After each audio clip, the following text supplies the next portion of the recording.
The morning began like any other. Birds sang, the sun shone. Harold sipped tea, eyes glued to the garden. Then it happened. "Mildred?" Harold's voice trembled. "A unicorn in our garden!" Now Mildred was a woman of reason. Unicorns, in her mind, belonged in fairy tales, not her petunias.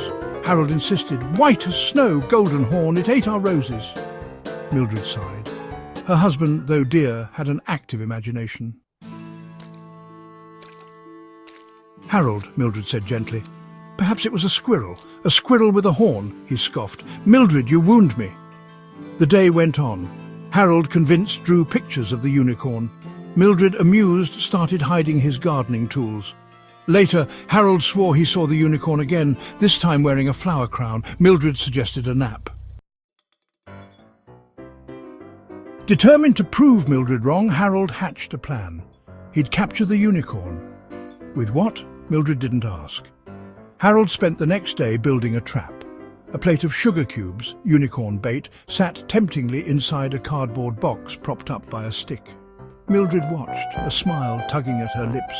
Her husband's antics were ridiculous but endearing. The sun set. The trap remained untouched, except for a squirrel nibbling at the sugar. Defeated, Harold slumped on the porch swing. Mildred joined him, handing him a cup of tea. "No unicorn, dear?" she asked, hiding a grin. Harold sighed. Just then something shimmered in the twilight. It was a single white rose, perfectly formed, lying on the porch swing beside him. Harold looked at Mildred, a twinkle in his eye. Mildred burst out laughing. Maybe, just maybe, there was a little magic in her garden after all.